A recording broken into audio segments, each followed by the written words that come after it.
繼續用自己習慣嘅辦法，將自己嘅心帶返當下，讓我哋平靜返落嚟。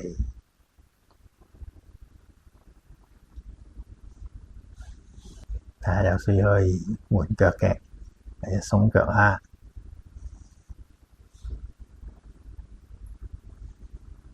記住回憶返我哋第一堂教嘅忍痛三部曲，試下用下呢個三部曲處理下自己身體嘅不適。亦都要記住上一堂教嘅慈心，俾啲慈心個身體，知道佢已經幫我哋堅持咗好耐啦，唔好對佢產生一種抗拒，或者覺得佢未達標嘅感覺，俾啲鼓勵佢，俾啲欣賞佢，接受佢嘅限制。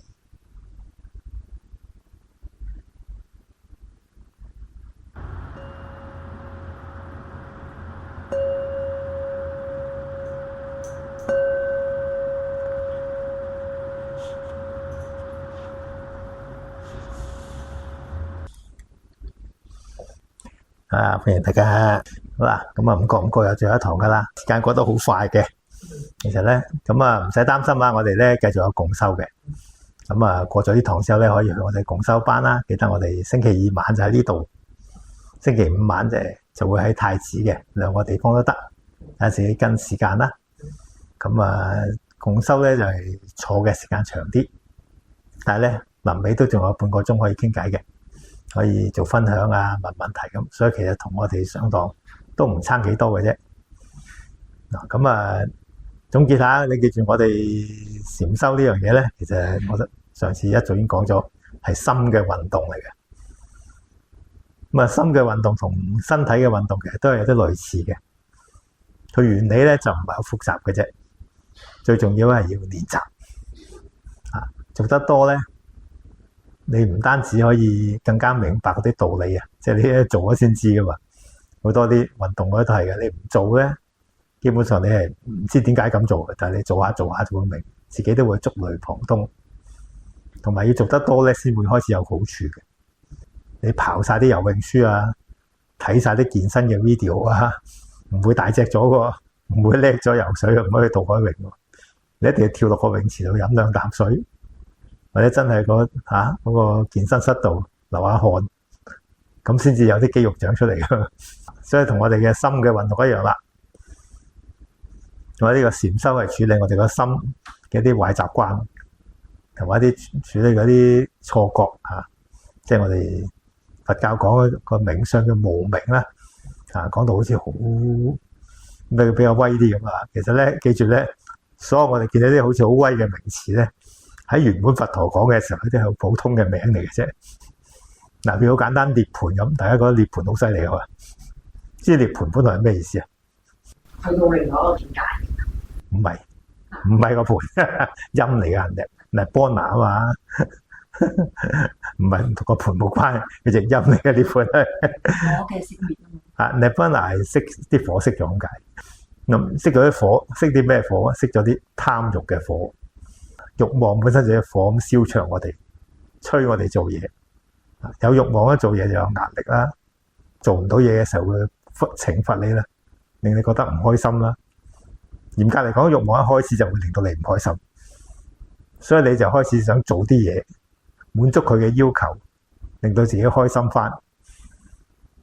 所以慾望好似啲火咁催逼我哋，所以叫慾火。咁熄滅咗之後咧，咁就變咗清涼，所以好多佛教地方咪寫清涼地嘅。其實清涼地嘅即係涅槃啦，即係涅槃咁解。所以涅槃呢個字本身唔係好特別嘅啫，本來喺佛陀用嘅時候一個普通嘅詞語嚟嘅。不過當呢個任何地方都係咁噶啦，任何人都係咁噶啦。譬如有一般啲名人咁，譬如牛頓啊，咩愛迪生啊。呢啲咁嘅或者華盛頓呢啲咁嘅名咧，其實本來都好普通嘅名嚟嘅，係嘛？咁佢出咗名之後咧，咁你就唔會將呢個仔叫做牛頓㗎，係嘛？係啦，咁就係咁啦。即係其實就係咁，所以當佛教開始流行，即係開始盛行咗之後咧，咁呢啲名咧就比較高級咗啲。咁大家如果講翻同一樣嘢咧，就會用第二啲嘢嚟講啦，就唔再正式用呢個字啦。咁呢個字係變一個特別嘅名詞，所以無名本身都係嘅意思啊，即係話睇唔到事實真相嘅意思。咁即係其實係我哋嘅心嘅錯覺。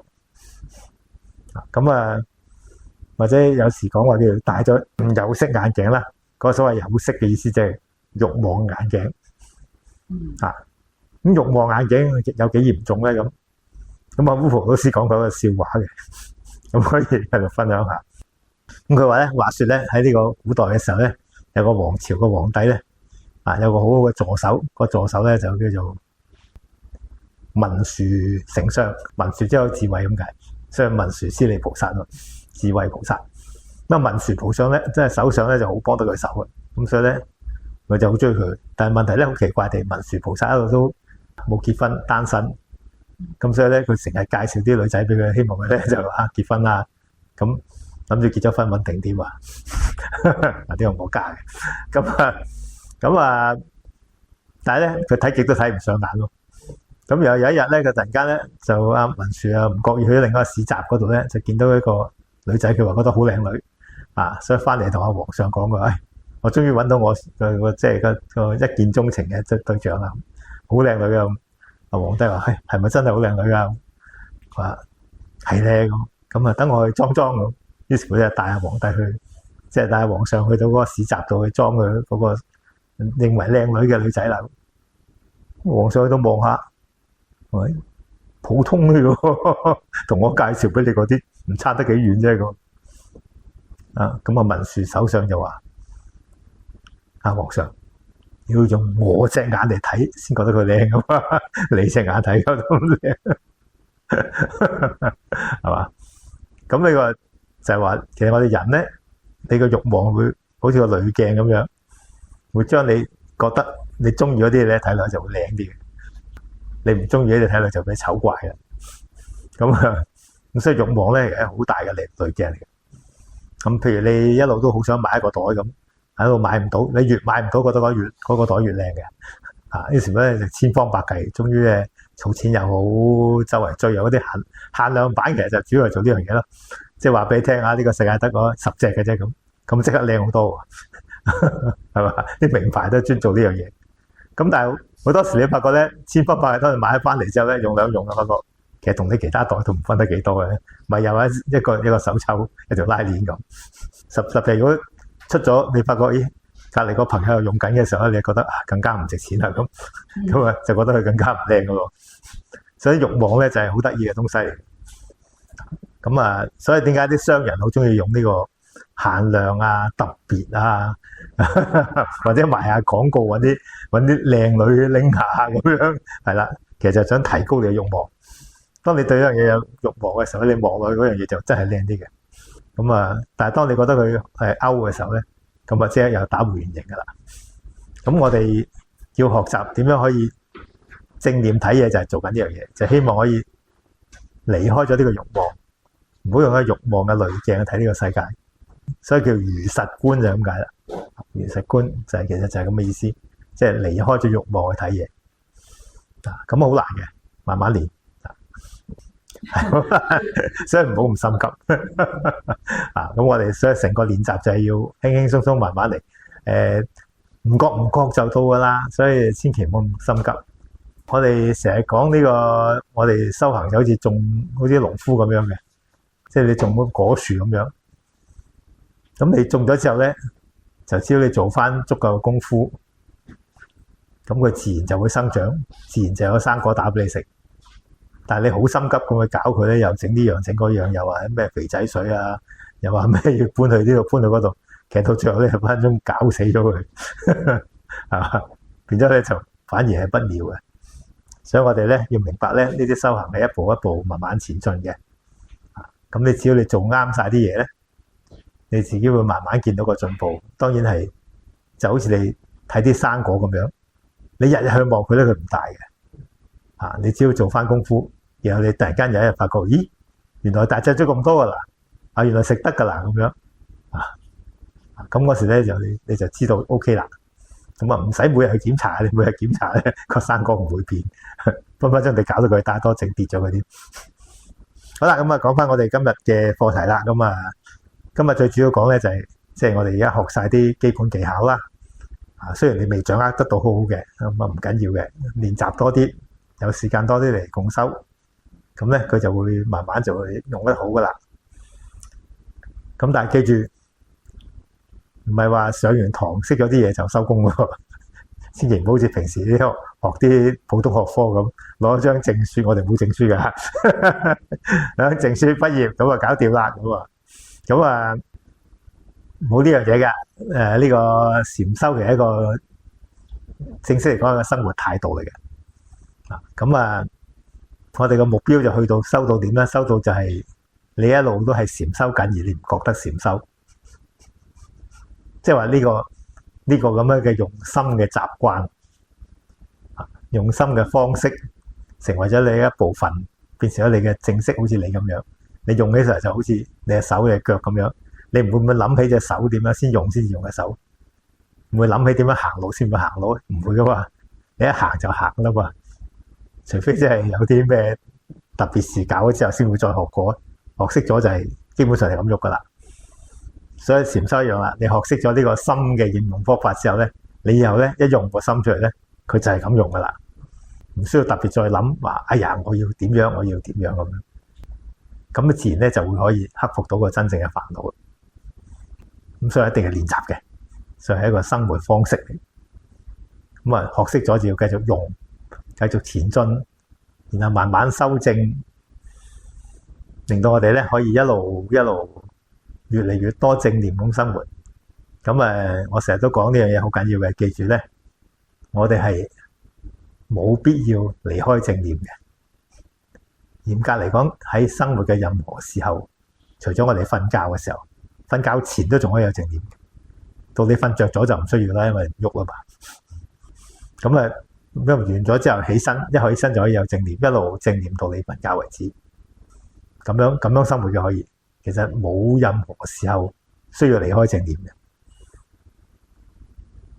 咁雖然你話正念咪話要喺當下，唔會喺過去，唔喺未來嘅。咁如果正念生活會唔會唔可以記住以前啲嘢？又唔可以計劃將來啲嘢咧？有冇呢個咁嘅疑惑？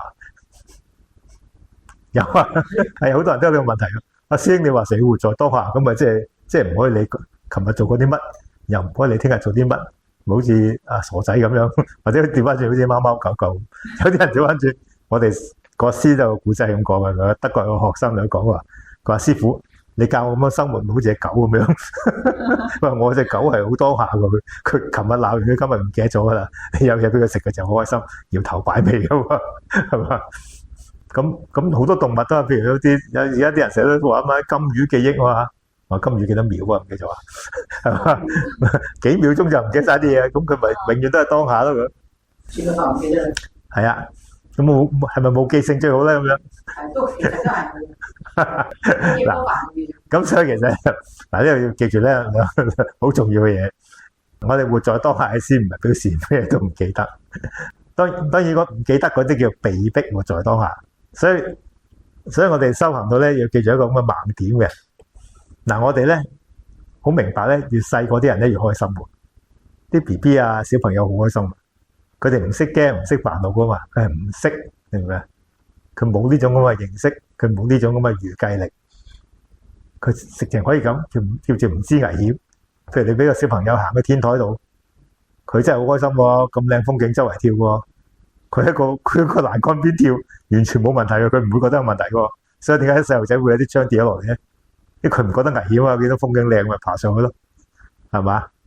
呢種係完全唔知危險，當然佢唔跌咧就梗係冇事啦。但係如果佢真係爬出去咧，真係會跌親嘅。呢種咧就唔係正式嘅勇敢，係因為唔知道。所以嗰種唔知道得到嗰種活在當下嘅開心咧，嗰種唔係真正嘅活在當下，嗰種係因為佢冇呢個感覺，即係等於有啲動物係唔知痛嘅。譬如最出名嗰隻叫蜜獾啦，間唔中睇啲動物片，好中意講呢個蜜獾。叫平頭哥啊。如果你得閒咧上去啲 YouTube 度望下，好多短片講佢呢隻動物咧好古怪嘅，佢中意食蜜糖嘅。咁咧佢喺個非洲度咧就打橫行啊，周圍同我哋撩條翅鬥飛嘅。因為原來佢啲皮好厚嘅，同埋佢冇痛覺嘅，即係嗰啲皮嗰度，所以俾啲野狗咬住佢咧，佢都唔驚喎。佢係咁扯佢都唔死得喎。佢狗又皮粗肉厚，咁咧佢又唔怕啲蛇毒喎。咁所以佢好中意撩翅鬥飛，周圍撩人嘅。成嚿都食咗唔得咯。佢又比較足夠大隻，食佢唔到啊。我懷疑佢都唔係幾好食。所以佢好惡㗎，佢打橫行得過扒佢。好似有一出唔知嗰啲笑片都揾佢做主角，咬住個主角佢哋香啊，死都唔肯放。佢好記仇嗰隻嘢。咁呢種嘅動物佢唔痛嘅，咁所以佢唔會有痛，好似係痛苦嚟嘅。佢咬極佢都唔痛啊，所以佢亂咁撩人哋。但係佢有啲危險性嘅。另一個人啊，唔可以唔知痛喎。如果我哋唔知痛好大鑊，我哋個身體冇咁堅韌。咁啊，呢啲係唔知得到嘅開心。咁啊，即係小朋友咁樣。咁但係小朋友始終都會長大嘅。佢經一事就長一智。呢度做親個整親佢就開始慢慢咧，儲下佢就知㗎啦。所以呢種咁嘅所謂開心咧，係唔得長久嘅。或者話動物嗰啲開心咧，其實動物始終會進化㗎嘛。即係佢會慢慢長大。其實有啲動物都識得學嘢㗎，譬如啲即係而家我哋開始研究得多，我知道譬如鯨豚類啦，啲海豚啊、鯨魚啊嗰啲咧，佢哋啲記性幾好㗎，原來大笨象都記性好好㗎，烏鴉都好好㗎，原來所以唔好得罪啲烏鴉，佢記得你個樣啊，好麻煩㗎。好在香港唔係好多烏鴉，咁佢都會記住啲嘢㗎，都會因為慢慢越嚟越叻。其實記住啲嘢本身咧，我好似都前嗰幾年都講過。記住啲嘢唔係一個問題嚟嘅，其實佢本來係愛嚟幫你生活得好啲嘅，所以呢個進化必然係咁嘅。細路仔會長大，啲低等啲嘅動物佢慢慢會進化，佢要搶個資源啊嘛，佢始終都會越嚟越叻嘅。所以佢嗰個所謂開心咧係短暫，佢始終慢慢佢越嚟越叻，佢就越嚟越記得啲嘢。咁所以我哋唔係靠忘記或者冇咗呢個功能嚟開心。咁冇咗呢個功能咧，佢其實嗰個開心嘅代價係咩咧？佢生存能力低咗，所以動物即係喺我哋六道輪迴裏面咧，呢個動物屬於呢個旁生界啊，嘅畜生界咁佢係比我哋低啲嘅，佢冇呢個語言分析能力，所以佢哋咧學嘢慢啲嘅。咁有人比較過，譬如咧好多年前啲研究已經講過，佢試過咧睇下啲馬騮媽咪教啲馬騮仔開椰子啊，咁要學過，原來唔係天生開椰子，咁係教咗成幾個月先教得識嘅。咁但係人嘅媽咪教人嘅 BB 即係細路仔開椰子咧，咁一日就搞掂咯，講兩句搞掂。所以有語言咧同冇語言係爭好遠嘅。咁所以呢個語言係進化好犀利。咁當然啦，佢伴隨住一個苦惱俾我哋。就等於細路仔會長大，細路仔嘅時你好天真，咩煩惱都冇，因為你唔知道，你見到阿爸喺個機度撳啲錢出嚟，之後同佢講話：阿爸，你撳啲錢俾我啦。咁阿爸話：啲錢唔係撳出嚟嘅，我儲錢做落去。但係佢唔聽唔明人話：冇佢撳唔得㗎啦，咁係嘛？小朋友係咁樣，但係當佢大個咗，佢就知㗎嘛。呢啲唔可以一世呃佢。咁所以我哋始終會長大，始終會進化。始終會知道呢樣嘢，先有呢個能力，甚至可能如果大家信有天人咁，天人仲犀利添，有神通添啊，佢更加叻啲嘅，更加見得多啲嘢，更加知道多啲嘢，更加預計多啲嘢。咁如果你冇呢個德行，冇呢個心嘅訓練咧，其實越知得多嘢咧，可能越煩惱喎，越憂心，係嘛？咁所以呢個係佢哋活得長啲添啊，即係。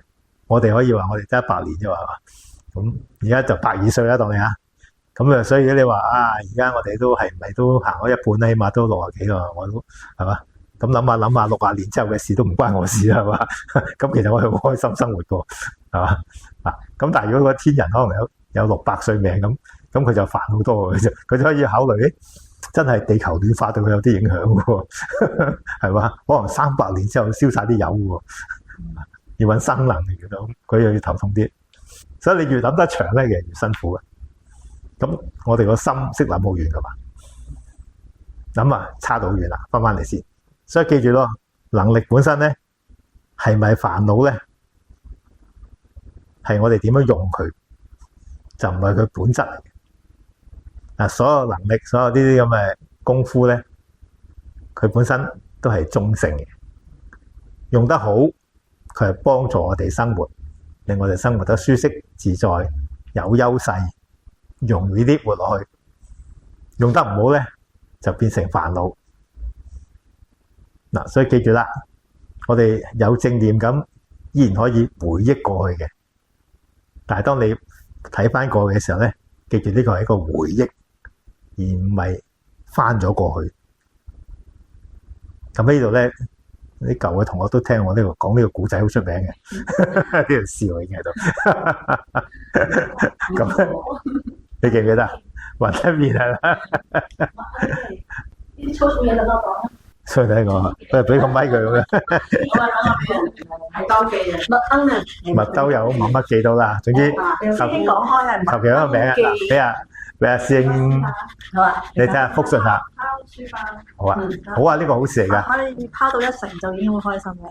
咁咧話説咧就有個人去呢個雲吞麵鋪食雲吞啦。咁咧食完雲吞之後就即係俾錢啦。啊，成為唔該58蚊，跟住就俾完錢之後就走啦。跟住去到馬路啦，喺度等馬路啦。啊，跟住咧佢就回憶翻啦。啊，頭先碗麵，哎呀真係好好食喎。咁佢回憶翻碗麵好好食，咁但係錢已經俾咗噶啦嘛，就即係唔使再俾多次即係你唔會走翻去鋪頭嗰度，喂，頭先碗麵好好食啊，我再俾多次58蚊俾你先。咁即係講咩咧個故事？就係即係譬如我當碗麵好難食啦，哎呀，真係碗麵好難食啊！差咗佢難食嗰度，唔好差咗人哋聽唔明嘅重點喎。個重點咧就係咧個情緒貨幣咧已經俾咗噶啦，已經開心咗嘅，即係嗰個享受，即係滿足感咧已經攞咗噶啦。你唔需要咧就再翻多，即係翻去諗一諗，再翻去多一次，又攞翻嗰個滿足感，因為個滿足感已經俾咗啦。即大概咁嘅意思啦。你聽唔聽佢講咩嘢？嗱，佢比較亂咗少少，即係個骨架就啱噶啦。亦都好多謝師姐靜個音先啦。我真係師姐真係嚟嘗試下啦，呢個好事嚟嘅。其實我哋學嘢咧，第一樣有呢個膽識好好啊，即係有時會有機會講錯啊。我哋其實點解做人都成日心慌慌咧，就好多驚錯。越大個人越驚錯喎。頭先咪講咗點解小朋友好開心。小朋友唔驚錯嘅，佢哋唔知咩叫做錯啊。嚴格嚟講，佢因為佢唔知道錯呢樣嘢，所以佢就唔驚錯。咁大個咗啊，識得怕醜啊，知道啊會錯會魚皮，咁啊擔心啦。所以以前啲人話齋咧，不過而家差啲噶啦。以前都有人話4年班以前嗰啲小學4年班啊，啲小朋友咧就好大膽噶，咩表演都衝上去攞米啊，咁樣嗌晒。過咗4年班之後就開始怕醜啦，咁啊嗌極都冇人上嚟。咁而家好似再低翻啲嘅啦，因為而家啲細路仔老積咗好多。咁所以咧，其實冇所謂錯嘅，我哋嘗試啫，亦都唔需要太擔心，冇乜所謂嘅。咁你做得多咧，人哋會慢慢糾正你，咁你先至特別可以學得快嘅。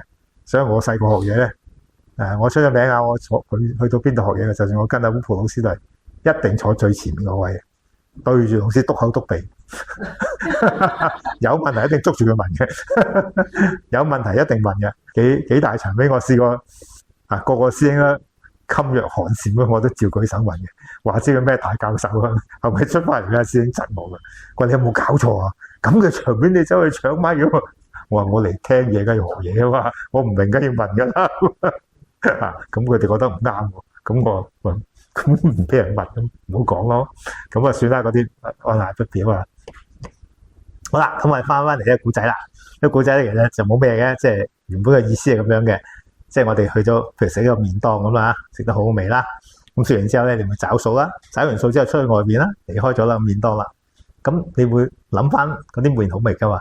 譬如你去到紅綠燈停喺度冇嘢做啦，咁突然間諗起頭先碗麵好好味喎，咁諗咗就算噶啦。你會唔會一諗起好好味就翻去揾老闆，喂，我俾多次錢你咁？或者下次再食咯。最多下次再食嘅啫，係嘛？咁你之前食飽咗咁樣，點解又再翻食咧？冇嘅，係啦。但係問題咧，問題我哋回憶嘅時候，好多時喺情緒上面專做呢樣嘢。譬如你以前做錯一樣嘢啦，當你做咗一樣唔好嘅嘢，當時好辛苦，喊咗噶啦，俾人鬧咗啦，咁你翻到屋企啦，喺公司度做錯咗啲嘢，俾人窒得好緊要，老細係省你咩咁樣，咁你翻到屋企啦，食緊飯突然間諗起，哇！即刻有眼淚飆晒出嚟，係嘛？好陰功咁樣，好委屈。但係你其實喺嗰時已經喊咗喎，當時已經找咗數。而家呢個只係一個回憶。你回憶嗰陣時咧，個老闆又唔喺側邊，又冇同事喺側邊，嗰樣錯嘢又唔喺度，全部都係過去噶嘛。但係我哋人嘅情緒咧，就好似我哋控制唔到去找數咁樣。每次你回憶起嘅時候咧，就會不停咁去找數。所以大家都咁窮。你諗下，如果你每次諗起碗雲吞麵好食，都要找數俾老闆，老闆肯定變咗百萬富翁，係嘛？大家都變好窮。所以咧，情緒多嘅人咧會好攰咯。係啊，所以我哋要學習翻，記住我哋回憶以前啲嘢嘅時候咧，嗰個只係一個回憶。你已經俾咗錢嘅，記住啦。當然第一次你可能都會仲找翻48蚊嘅，不過唔緊要，練習知道我哋呢條數係其實唔使找嘅。下次咧就38蚊、28蚊，越嚟越少。所以你每次回憶咧就將佢淡化。咁而家一般人咧都係靠呢個自然嘅，因為其實自然都會淡化嘅，即係你唔會特別處理咧，其實你回憶得多咧，慢慢都會鈍噶啦。即係有啲似啲人咧，俾人鬧得多，鬧就奀皮咧，叫做阿媽教細路佢最叻噶。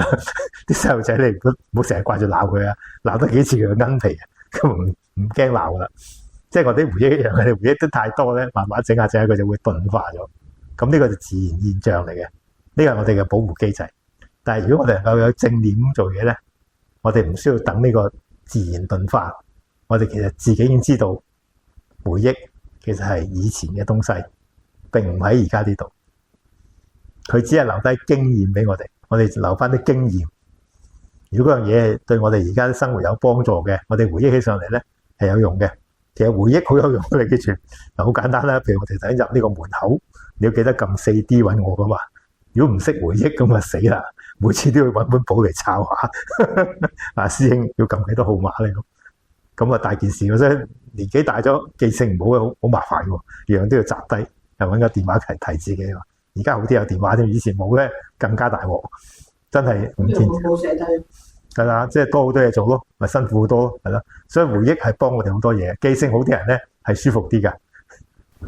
因為佢嗰條路係唔係咁好行嘅，咁你有個回憶咁，你咪行到咯。係啦，冇錯啦，呢啲係全幫我哋手，佢係本來一個好好助手嚟嘅，所以你要適當咁用佢，千祈唔好用錯咗方向，用錯咗咧就俾害自己啦。同埋咧，記住喎，越係想唔記得啲嘢咧，越記得㗎。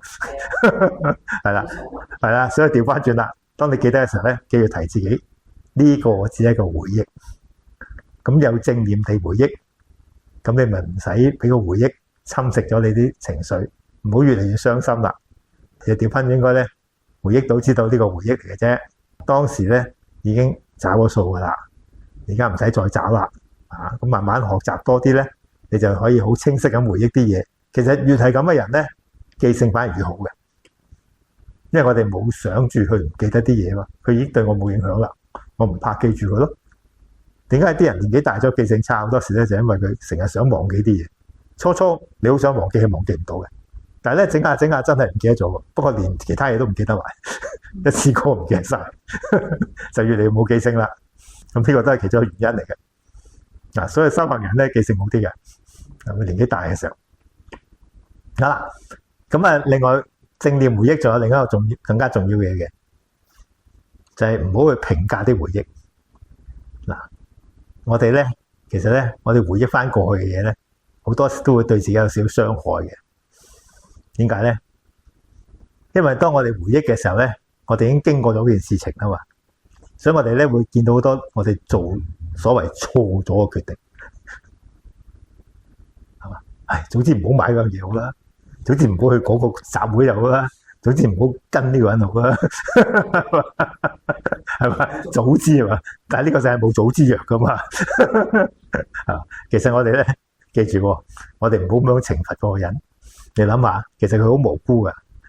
你回憶緊嗰個人喺嗰一時刻去做決定嘅時候咧，佢知道嘅嘢就係嗰個時候嘢嚟噶嘛。佢未經過嗰件事情噶嘛。佢當時收集咗嘅情報就係咁多嘢啦，係嘛？所以佢覺得呢個聚會好正喎。如果覺得唔正，佢唔去噶啦。佢當時覺得好正噶。咁所以佢決定去嘅時候，佢收集到嘅情報，佢做嘅決定其實係完全正確，係最啱嘅。只不過做完咗之後，個結果唔同，同佢預期唔同啫嘛。咁所以咧變咗咧，我哋調翻轉睇嘅時候咧，就覺得佢好蠢啦。喂，大佬，你係諸葛亮，你梗係覺得佢蠢啦。你乜都預知到係嘛？佢冇預知能力噶嘛。所以其實咧，佢係好無辜嘅。所以我哋回憶翻去以前我哋做咗決定嘅時候咧，記住咧，唔好咁樣去懲罰自己咯。你冇做錯嘢，記住啊！你當時係做咗啱嘅決定，或者做咗應該嘅決定。只不過咧，佢唔知道一啲你而家知道嘅嘢，因為你已經叻過佢啦。你一個高級嘅狀態嚟批判一個普通人係唔啱嘅，係嘛？所以放鬆啲接受佢，呢個都係慈心嚟嘅啦。俾啲慈心佢當時已經決定咗好。同埋仲有一樣嘢咧，要記住，我哋成日以為嗰樣嘢咧，當時唔係咁決定，一個更加好嘅，呢個係我哋嘅最大錯覺。呢個亦都係無明嚟嘅。留意下，我哋成日諗嘢好奇怪嘅。我哋以為咧，我哋當日唔做呢個決定，而家就會更好啦。嗱，呢個計算點嚟咧？你計算咧就因為咧，當日唔做咗決定咧，就做咗另一個決定啦，揀咗另一樣嘢啦，就變咗咁樣啦。你咁樣諗係嘛？但係你記住咧，你唔做呢個決定，做咗第二個決定嘅時候咧，其實全個世界都跟住變，唔會淨係你呢個決定變喎，知唔知啊？嗱，你冇埋到去，咁啲人見你唔到，咁啲人啲反應都唔同晒噶嘛，所以根本唔會有呢樣嘢話我唔去嘅時候就會好啲，冇呢樣嘢噶。你一唔去，係成份嘢重新洗過牌，重新嚟過。所以出嚟嘅結果係冇法預計嘅，唔係你諗得咁簡單話，我買咗呢樣就好啲，買一個又好啲，其實唔係嘅，完全冇呢樣嘢根本就。嚴格嚟講，你可以相信啲心理學家通常就咁諗，咁同你講嘅，你索性相信你當日決定就已經係最好決定，你揀個第二個係仲衰啲，係啊。咁啊，如果你調翻去諗就係，起碼嗰個決定令到你而家喺度。係嘛？你話幾衰都好啦，總之而家我仲可以望到呢樣嘢啊嘛，冇死得啊，係辛苦啲啫，仲有得捱。如果唔係可能分鐘你捱都冇得捱，走咗都唔定。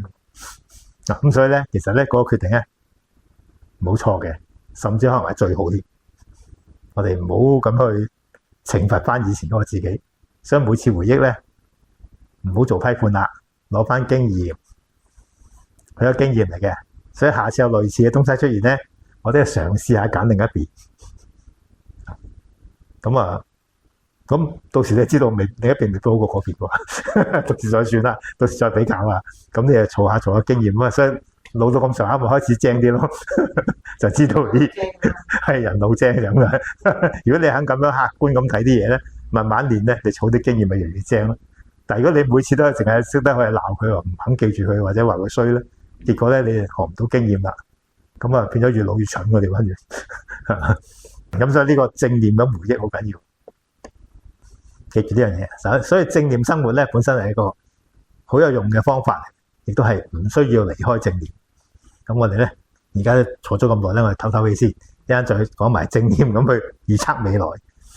咁你就明白咧，其實我哋可以成日活喺當下，都係正常咁生活嘅。唔使變咗傻仔咁樣嘅，呢個真係我哋最大誤解。好啦，我哋咧鬆一鬆先，坐咗咁耐咧，我哋企下起身做下站禪啦。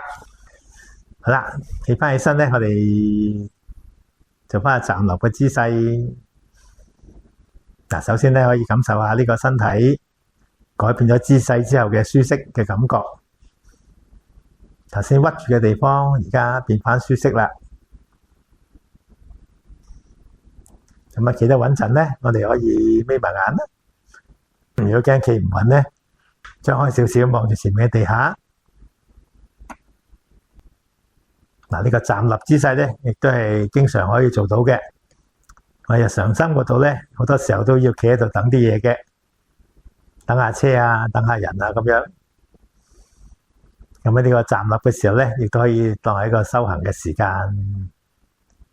當然喺出邊嘅地方咧，你可以張翻開隻眼睛，望住你想等嘅嘢啦。但係咧，唔好周圍睄，留意翻身體嘅感覺。記住，身體好乖嘅，佢永遠都係當下。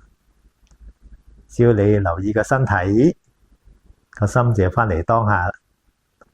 咁你就可以分得出邊啲係自己諗出嚟嘅東西，邊啲係實際發生緊嘅東西。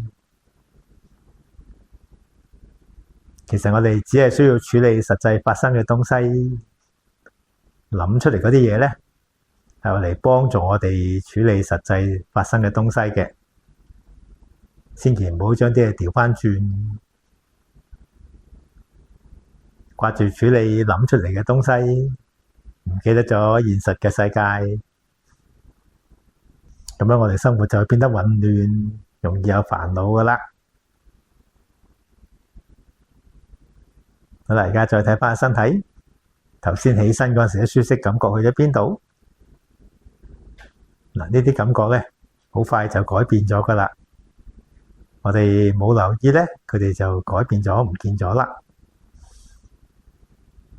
所以我哋生活唔留心咧，其實好多美好嘅東西就係咁樣喺我哋嘅心側邊飛咗過去，我哋冇消化到，冇感受到，結果成日都嗌呢個世界好悶，好單調。如果能夠正念咁樣時時留心身邊嘅東西，其實不斷都有啲精彩嘅嘢出現嘅，只係我哋睇唔到啫。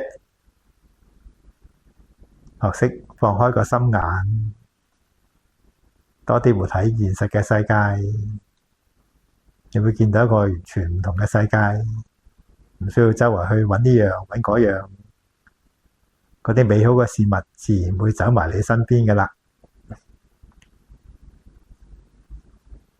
好啦，時間差唔多啦，我哋做少行禪啊。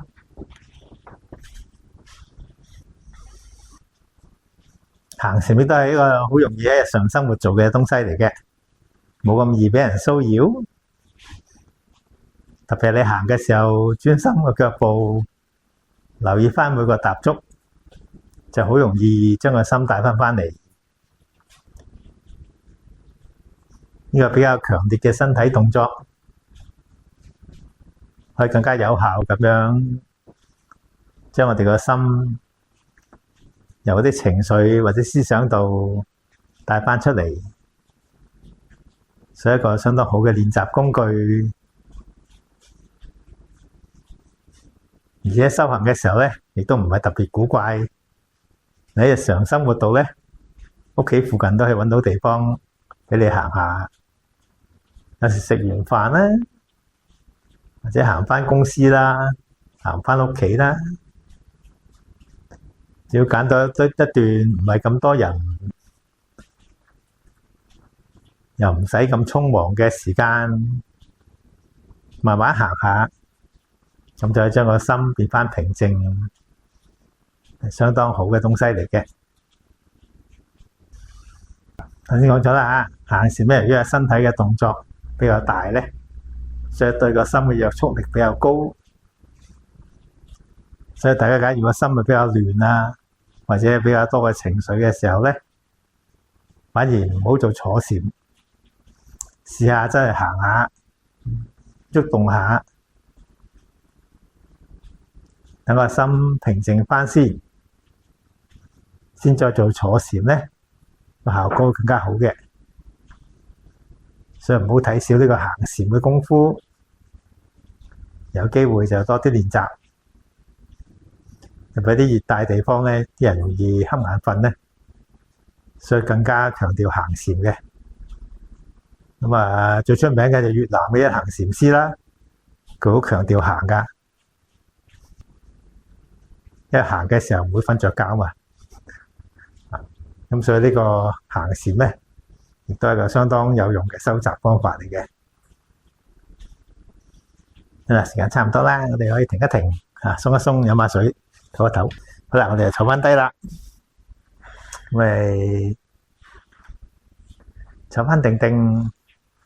雖然行禪咧好似好多好處咁樣啦，咁但係咧我哋有個限制嘅，又唔可以成日周圍行嘅。有啲時候咧唔可以行啦，啲地方唔方便俾你行啦。更加重要嘅咧，好多時咧行得太多會攰嘅，始終都要休息嘅。當然唔好提我哋到年紀大嘅時候行唔喐啊，咁所以咧，咁我哋都要學習坐定定咧，都係收集先得嘅。咁當然啦，上幾次介紹咗大家坐定咧可以做觀呼吸啦。咁觀呼吸嘅方法咧，我哋都好熟習啦。記住咧，我哋可以而家溫習一下點樣可以容易啲觀呼吸咧。首先我哋可以用力少少唞幾啖大氣先嘅。咁你可以感受下邊個位置更加敏感。每個人咧感覺都唔同嘅，所以唔需要問人哋用邊個位，你自己揀一個就得噶啦。有啲人可能喺人中嗰度咧感覺強烈啲，有啲可能喺鼻哥尖，有啲喺鼻腔，有啲可能喺喉嚨頭。有啲人會鍾意感受個腹部嘅升降，或者其他嘅部分，總之係同呼吸有關。每次吸氣、呼氣，你都覺得嗰度有活動嘅地方就得㗎喇。揀好咗個地方咧，咁你就留意住佢，由得個身體自己呼吸。我哋嘅責任只係留意住呢個呼吸嘅動作，唔需要去評價，又唔需要控制，只係需要觀察。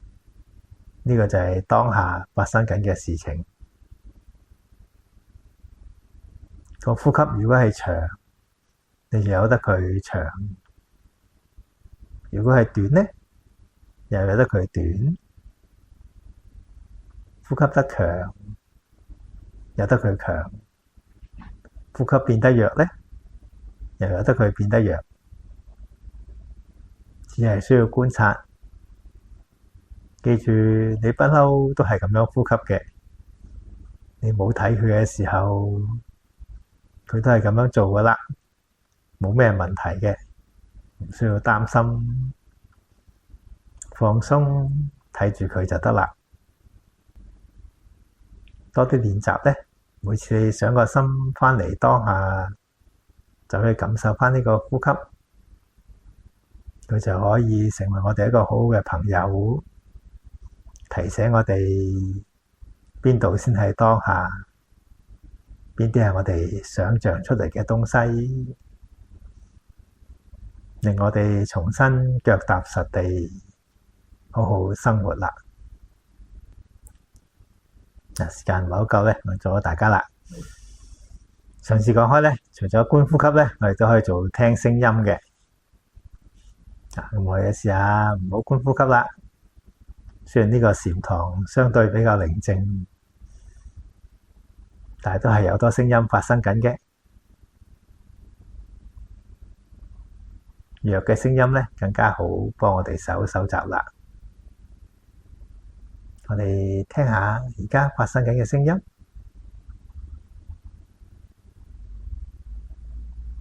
可以係車聲啦、冷氣機聲啦，或者隔離左右啲人活動嘅聲音，甚至可以係自己嘅呼吸聲都得嘅。記住，我哋只係聽個聲音。唔需要去分析，又唔好去反應，純粹係聽啫。咁呢個聲音就係當下發生嘅事情，所以佢都係可以將我哋嘅心帶返嚟當下嘅。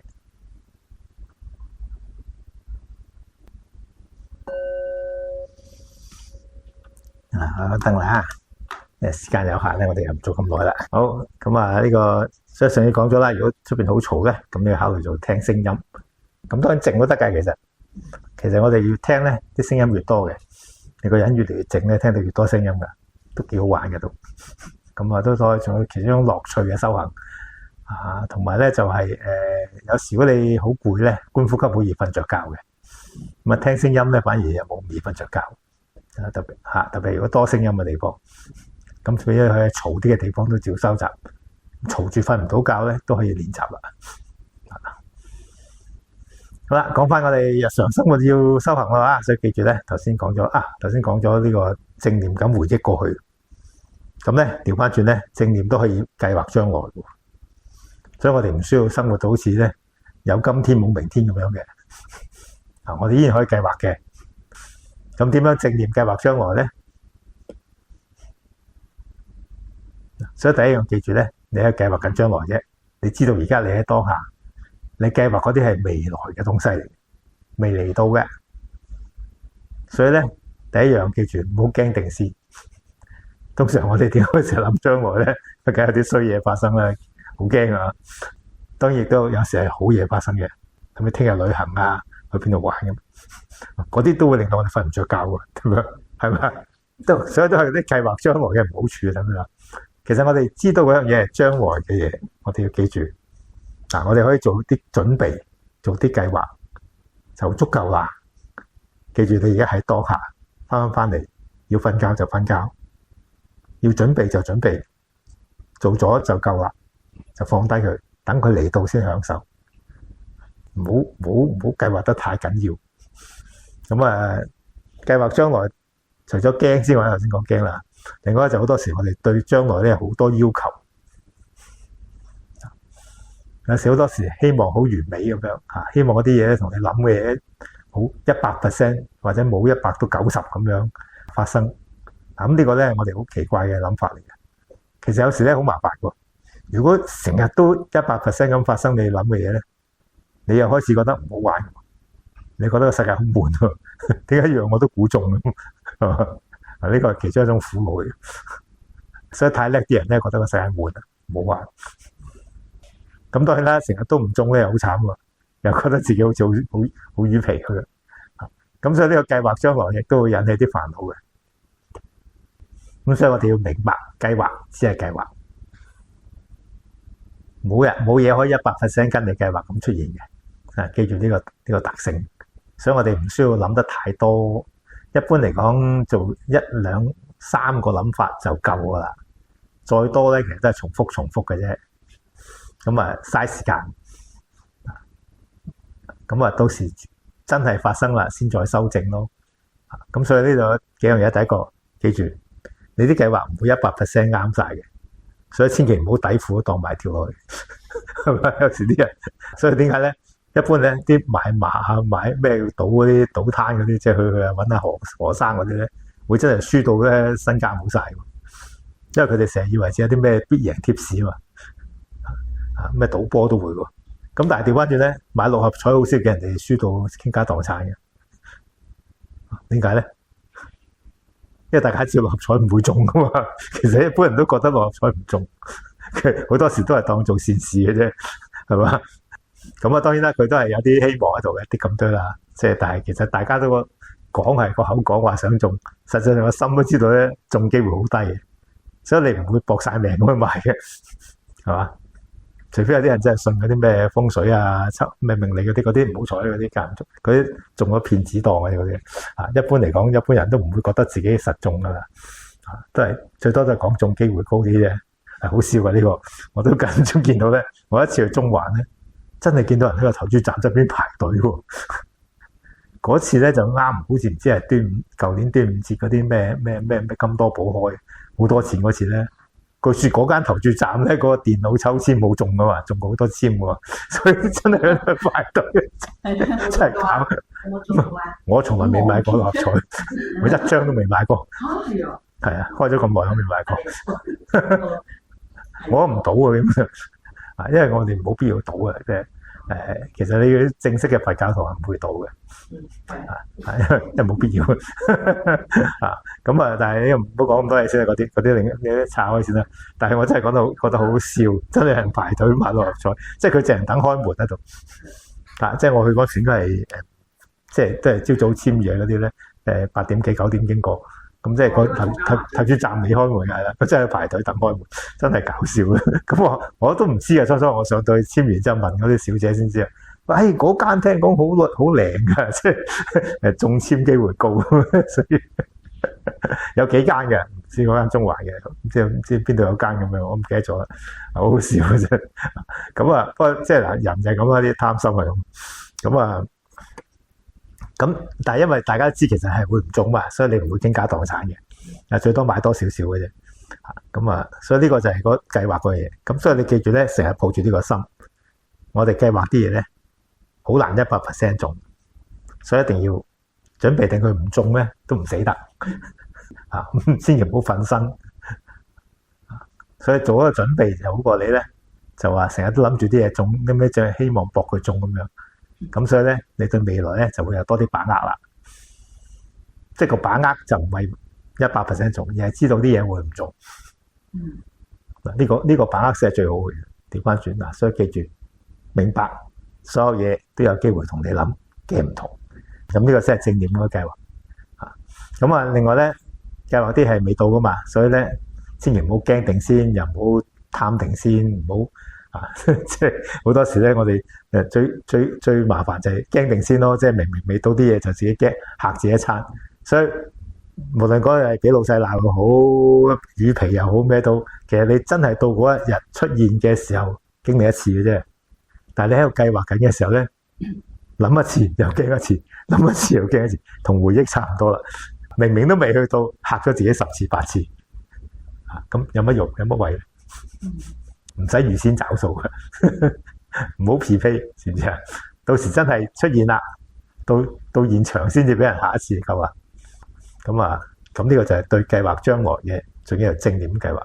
所以明白嗰樣嘢係未來嘅東西，未到嘅。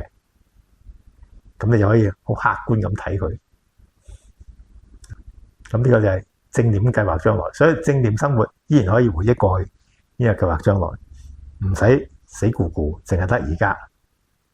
但係記住，我哋實際生活係得而家嘅，嗰啲回憶計劃都係未到嘅，或者已經過去嘅。呢個亦都係記住，我哋要留翻低個正確態度，就係將你自己大部分精力翻嚟而家，因為呢度先係真實嘅生活，真係可以做嘢、處理、感受、搭真嗰啲嘢。譬如食緊飯，就唔好掛住諗以前啲嘢啦，唔好諗以後啲嘢，搭清楚啲味道，唔係嘥咗自己一番心機，煮得咁辛苦，食嘅時候掛住睇電視咁。阿馮老師講過呢個笑話㗎，嗰啲人請佢去食嗰啲5星級大酒店，咁然後跟住哇啲廚師又咩米芝蓮又成咁啊，貴到黐線，跟住大家啲嘢上咗菜之後就傾偈，掛住食喺度傾偈咁係嘥晒啲嘢食啊！所以點解食禪要點解唔得？唔好出聲，答清楚就咁解。咁如果真係肯答清楚咧，其實就嗰啲嘢食嘅味道咧，先係充分感受，先係真係食緊嘢。如果唔係咧，變咗你就嘥咗時間啦，整嘢食就嘥咗時間去做嘢。嗱，咁你又翻嚟就係講翻。咁頭先講咗觀呼吸啊、聽聲音啊、行禪啊、站禪啊，甚至我哋以前話啲念佛啊、念咒啊咁嗰啲嘢咧，都係一啲修行嘅方法啦。咁但係如果翻嚟當下嘅話咧，記住嗰啲觀呼吸啊、聽聲音呢啲咁嘅嘢咧，特殊修行方法咧，其實係喺你冇咩做或者需要將個心帶翻嚟嘅時候咧，先做嘅。咁當然每日咧係安排啲時間去做下啦，等個心容易啲翻嚟當下。但係現實實際生活嘅時候咧，做緊乜咧？嗰啲嘢就係當下噶啦。所以唔需要咧話我做緊嘢嘅時候，俾我洗緊碗嘅時候，咁我真正要做嘅就感受啲碗，感受啲水，感受呢個洗碗嘅動作，就唔喺度觀呼吸喎，係啊，或者念緊佛喎。都唔會，因為好多嘢諗咧，我每次洗碗咧就會諗翻起啲嘢啊，嗰種好多嘢諗㗎。係啦，嗱，所以呢個開始可以去放低呢個習慣。洗碗就洗碗，洗碗就洗碗，係啦，係啊，係難㗎，不過慢慢練。其實嗰個本身係一個動作嚟噶嘛，就係當下發生嘅事。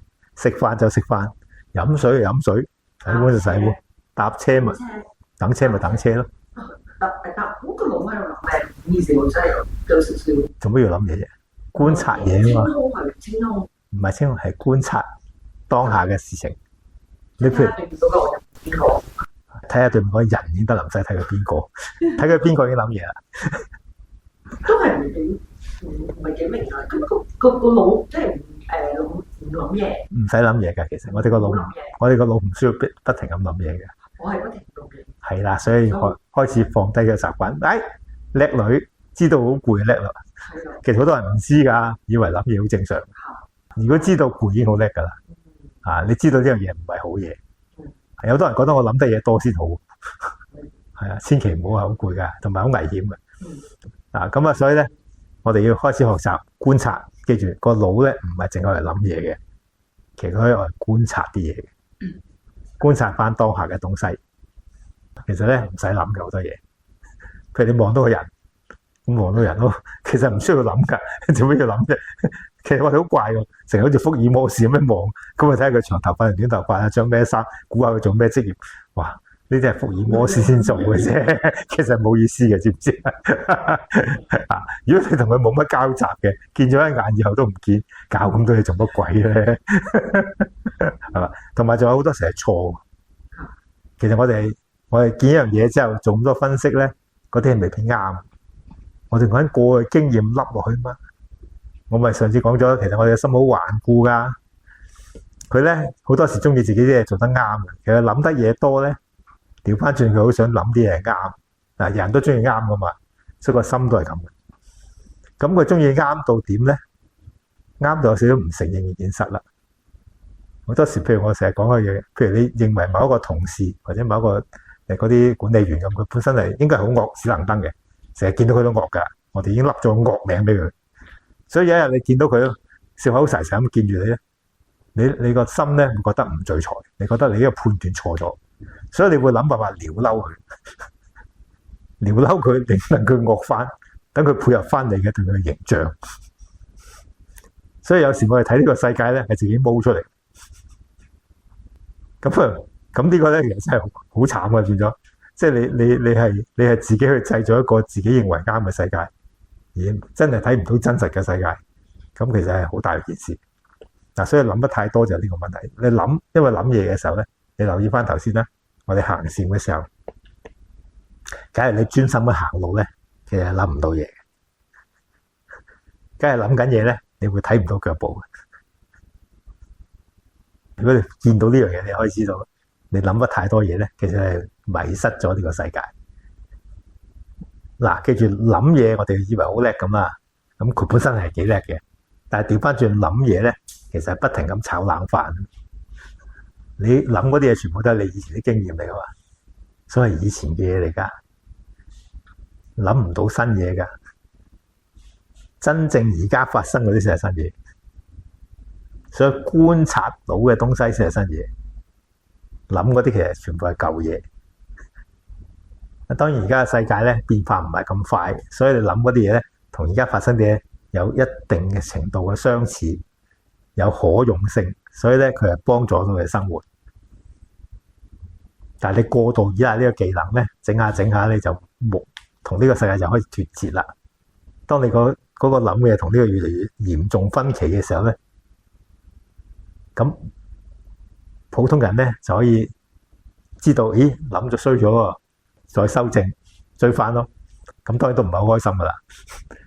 咁但係如果固執嗰啲人，或者傻傻地嗰啲咧，就調翻轉去鬧呢個世界，因為世界唔啱，同我諗嘅唔同嘅。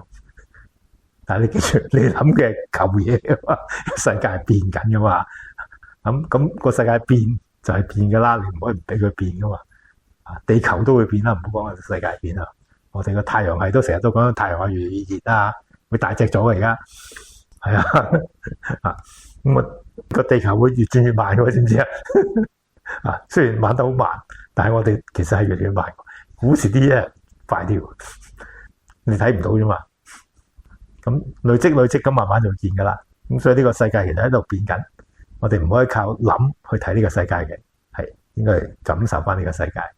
而且如果你真係感受呢個世界咧，本身個世界係不斷咁變，好多精彩嘢發生緊。你唔睇見唔到嘅啫，你肯睇嘅話咧，會見到好多新嘢。所以都係唔需要特別明㗎。譬如我特別舉一個例子，好簡單啦。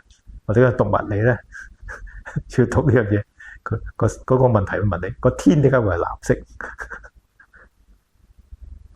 咁但係你唔需要知道個天點解係藍色，你睇個天好靚啊。咁問題咧，你做乜要解釋個天藍色先覺得佢靚？其實唔需要㗎。係啦，使乜搞咁複雜咧？其實，所以以前啲人其實都係咁生活嘅啫嘛。佢哋乜都唔知，咁冇問題咧。佢肯享受個世界得咯。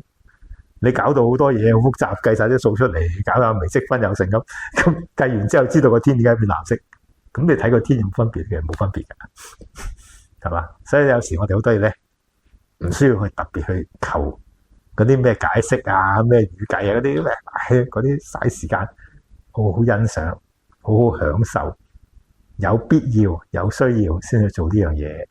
冇嘅話咧，let it go，佢嚟到感受、享受咗，俾佢走，咁就真係生活啦。嗱，咁我哋就係禪修者嘅生活態度嘅啫。所以禪修嘅生活態度嚟嘅，咁啊攞堂繼續開始做喎嘅。老師話齋個禪堂個名個掛喺出邊，即係出咗外邊嗰先係禪堂，呢度課堂嚟嘅啫，出去外邊先係修行，呢度唔係修行。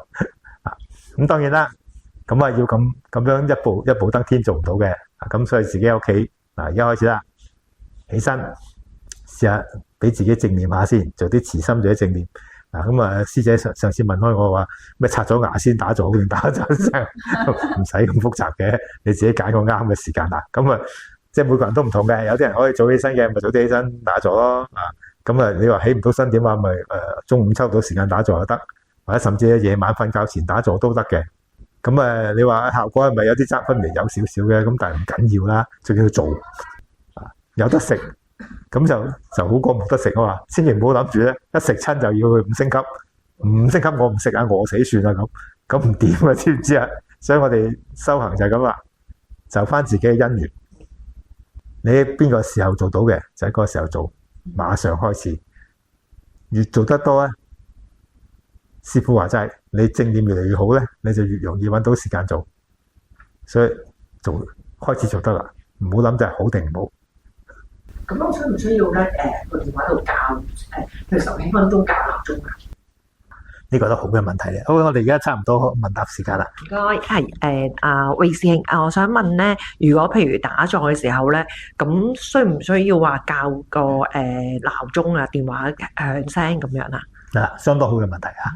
咁咧，我哋咧呢樣嘢咧，就好似我哋一般啲答案咁，都係模棱兩可嘅。兩樣都得嘅。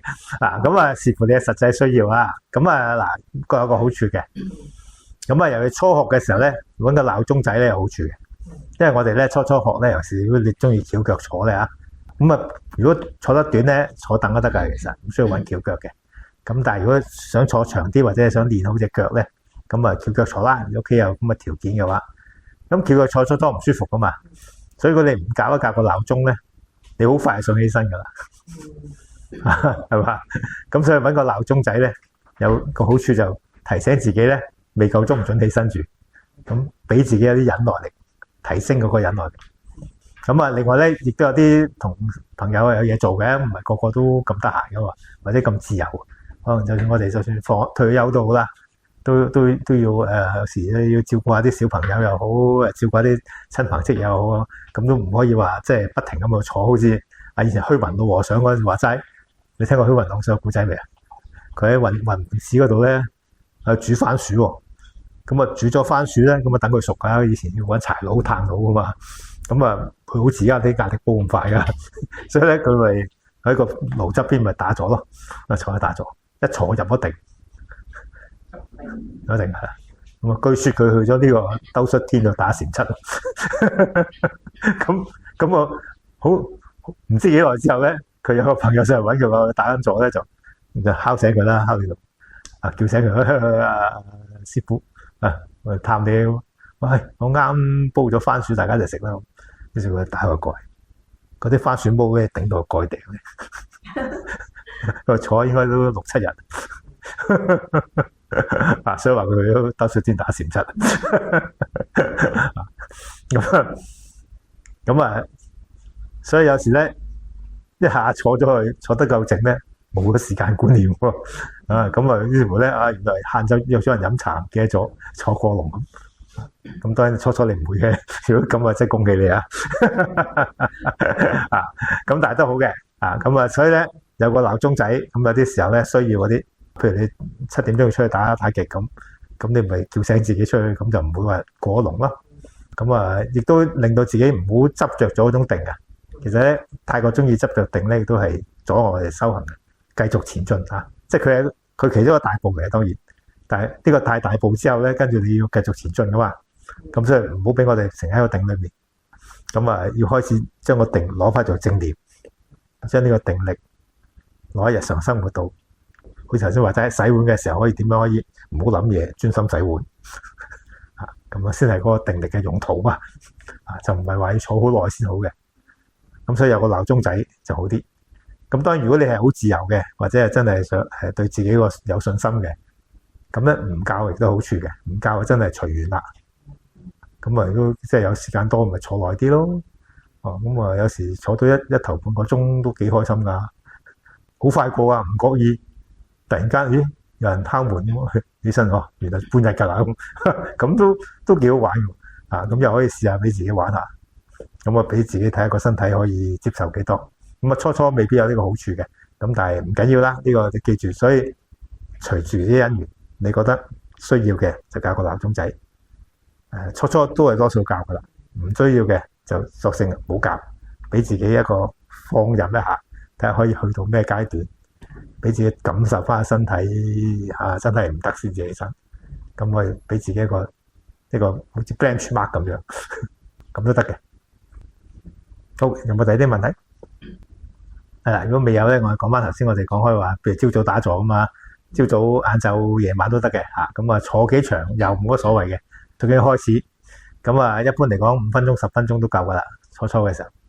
咁啊，通常就我哋鼓勵就差唔多半個鐘到啦，如果得嘅話，早起半個鐘就坐翻半個鐘咁樣啦。咁都 OK 嘅。如果有半個鐘好正啊。咁啊，半個鐘差唔多就係通常我哋身體如果初學咧係20分鐘到咧開始有問題嘅。咁所以半個鐘就啱突破咗呢個難關。咁呢一般人嘅，咁如果你做開瑜伽成嗰啲嗰啲係叻啲嘅，嗰啲人咧嗰啲身體比較柔軟啲，係啦，咁佢哋可能半個鐘冇問題。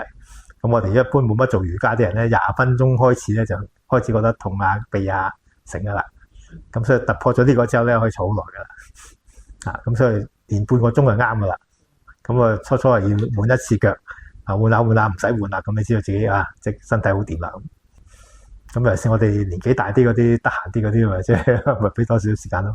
咁仲要翻工嗰啲冇計啦，嗰啲就總之你安排到幾多就幾多啦。總之肯開始最緊要。咁然後中間咧，總之日常攝到幾多時間咧？譬如你記得洗碗要專心，咁咪洗碗咯。刷牙要專心，刷牙咯。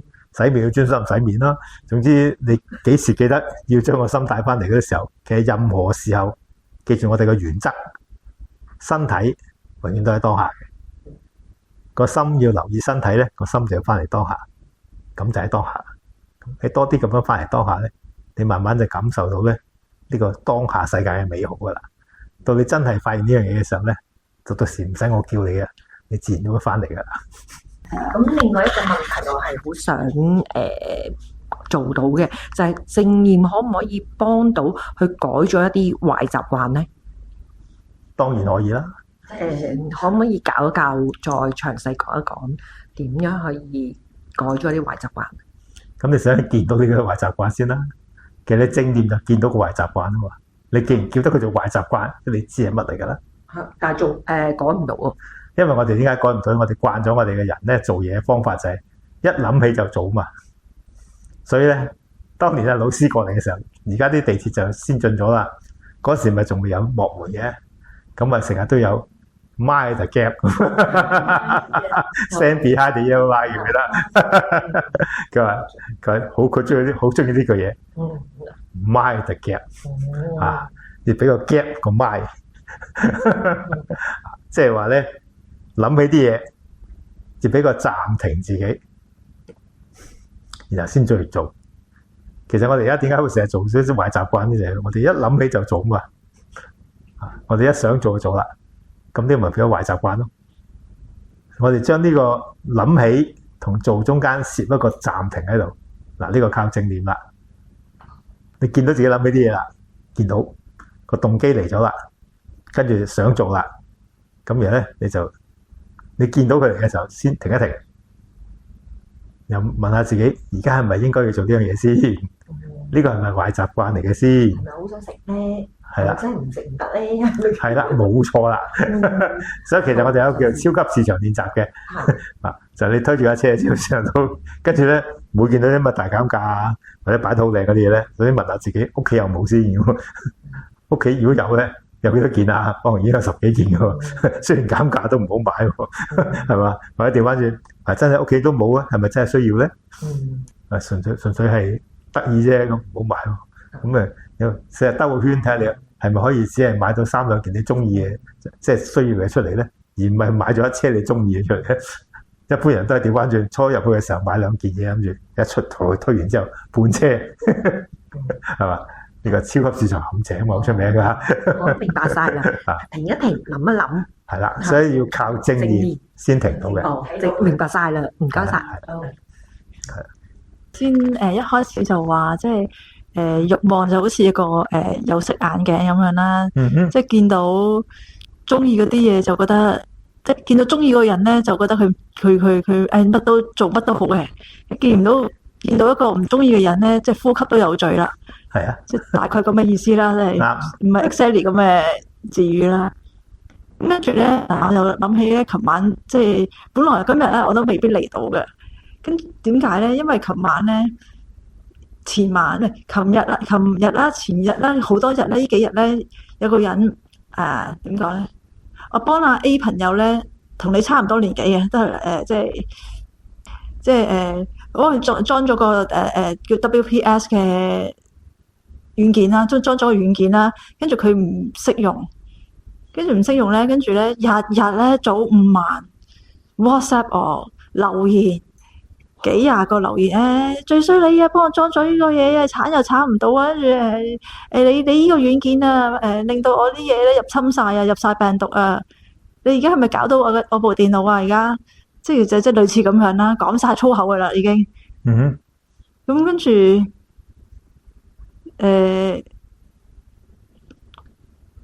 就。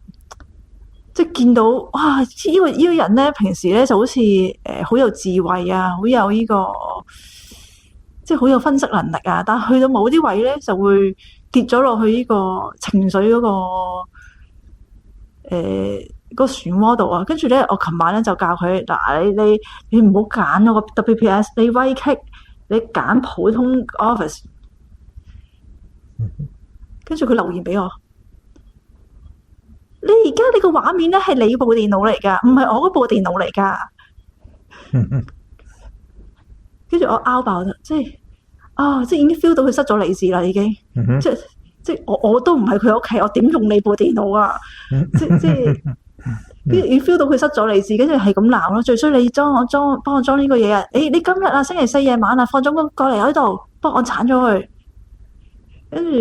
係啦，跟住即係見到佢即係嗰個成個情緒咧，好委屈啦，好無助啦，好擔心啦，好焦慮啦。即係好彩有禪修。如果我唔禪修嘅話咧，我可能都好似佢咁樣，一遇到少少嘅問題咧，就成個人癲咗啦。但其實佢同你差唔多年紀嘅。你放心啦，佢呢個你講呢樣嘢咧，啱最近先至爆緊大鑊嗰個校長就咁嘅，其實有冇留意啊？呢個 exactly 有個咁嘅人啊，就個校長而家好大件事啊，係咯，係啦，嗱就呢個，所以冇個 gap 爭好遠㗎，係啦，所以佢咪就係帶啲學生去新加坡參觀啫嘛。係啊，跟住啲學生個評語都係好好嘅，我係好上心嘅，係佢哋咁嘅。就係呢個問題。如果我就係話，如果佢學前手就好啦。就爭少少，係啦，爭少少係。其實有時我哋差最遠嘅唔好意思啊。有時就係我哋好多時咧，就有啲咁嘅叫做盲點啊。其實有時我哋生活咗咁多年嘅人咧，佢有好多嘢咧，佢平時冇得事嘅。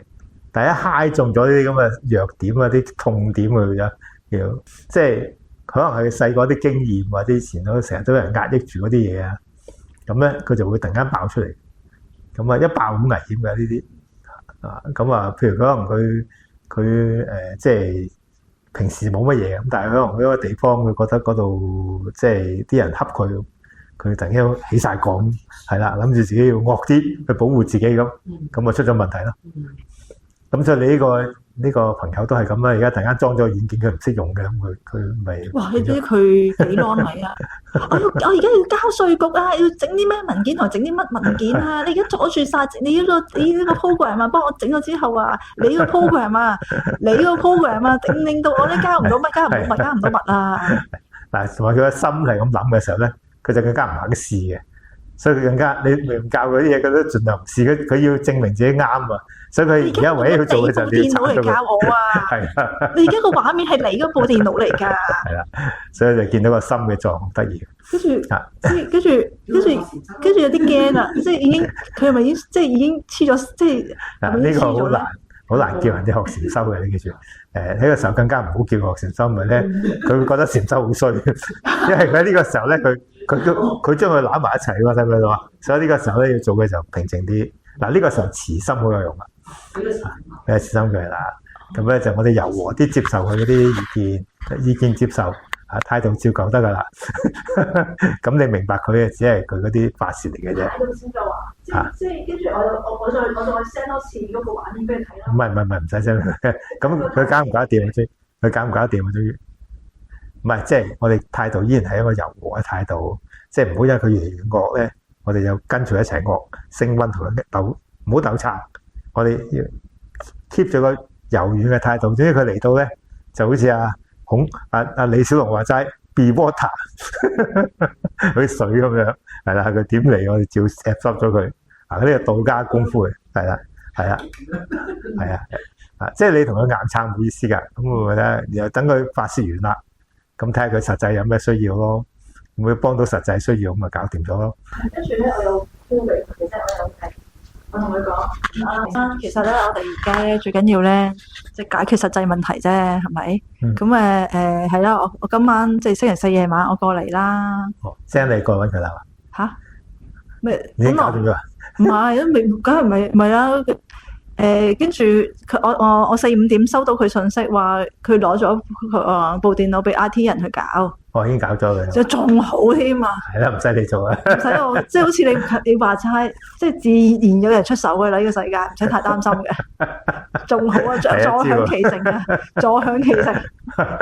叻女，我本來諗住去受，即係今晚去受把啦，俾佢轟炸啦，唔使，佢自己太心急啦，即係太心急要搞掂部電腦啊，覺得所有嘢都好似，即係佢成個 mindset 咧就係。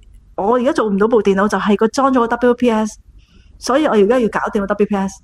即係得啦，係啊，就唔係咧，我唔揀 WPS 咪得咯，揀正版 Windows 咪得咯，即係揀正版 Office 咪得咯。佢跌咗落去嗰度咯。佢本來 Office 嘅。係啦，佢本來佢裝咗 Office 嘅，你知唔知有個軟件咧就係叫 WPS， 類似 Office 嘅。咁我自己用開咧，覺得仲好用過正版啊。跟住介紹佢幫佢裝埋。佢本身係正版嚟嘅，不過叫做分享版呢個，即係唔使錢嘅。唔使錢嘅，上網 download。係啦。跟住咧，你知唔知啊？上網 download 咧，政府話啊，係嗰啲唔好嗰啲病毒嚟㗎，係入侵你部電腦㗎會。嗱，所以呢個咧有時咧都係做有個良好習慣，嗰啲嘢唔好出鑊嗰啲唔好搞佢，你唔好諗住好啲就俾佢，佢冇咩嘢投訴冇乜成，你唔好手痕痕就去搞佢啊！呢個佢諗住幫人啫，幫唔到。係啊，但係呢個小心啲，係啊，真係出個大鑊小心啲。嘅。跟住咧，不過你慢慢練啦，呢個你啲經驗啦，呢個好好經驗嘅。記住，我有時都係即係人之患在好為人師就咁嘅意思啦。即係我哋好多時咧係中意教人哋嘢，以為呢個好嘢。記住每個人咧認為好嘢都唔同嘅，你唔好睇住佢好似好麻煩咁。佢有時佢就中意呢種麻煩呢樣嘢。佢見好心做。咪佢係啦，極限嚟啊！即係你叫佢威棘咧，都即係有時我哋覺得係幫佢嘅，係啦，幫佢就反而超出佢能力理解範圍嘅。佢未必啱佢啊嘛。係啊，威棘佢唔得㗎，Ctrl C、Ctrl V 佢唔知講個咩嚟㗎。最悲慘古仔就係我外婆。當年我外婆咧，等我講埋呢個悲慘古仔，真係好心做壞事。我外婆年紀都大嗰陣時，60幾70歲啦，應該70歲到啊。咁啊，exactly 幾多歲我唔知咧，我應該比較細。咁有人咧去咗韓國玩，就買啲高麗參翻嚟，送俾佢食。高麗參啊，你知以前咧嗰陣時講緊70年代啊嘛，70年代嗰啲高麗參好貴啊嘛，而且係參係勁嘢嗰陣時咧，即係而家我哋就好即係覺得好普通啦。都係用唔識得係啊，嗰啲藥材煲擺喺度鎮店噶嘛。咁佢收咗之後好開心啊，拎個人參燉雞啦，整一煲俾自己彈啦。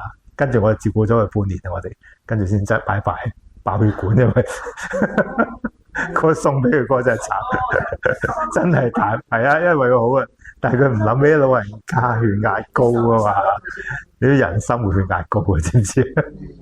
佢整啲仲人參燉雞添，真係佢自己我阿婆都要煮嘢食，佢又咁鬼神心整一煲咁嘅嘆，真係嗰一煲真係煲到我哋大件事啊！咁所以有時啲嘢咧唔一定係即係我哋好心，其實好嘅，但係咧記住咧，你睇清楚發生乜事先，咁樣咧佢真係需要先幫佢啦。其實好多嘢咧，我哋用得到，人哋未必用得啱手嘅，每個人都唔同。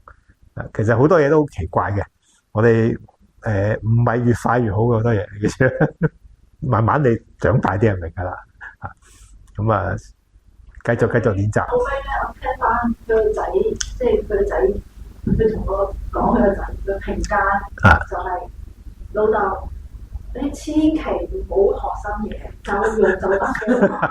佢就係放棄咗啦，佢已經放棄咗呢個老豆㗎啦。嗱，其實調翻轉咁睇啦，我哋人生都係一樣啫。其實本來夠用嘅嘢夠㗎啦。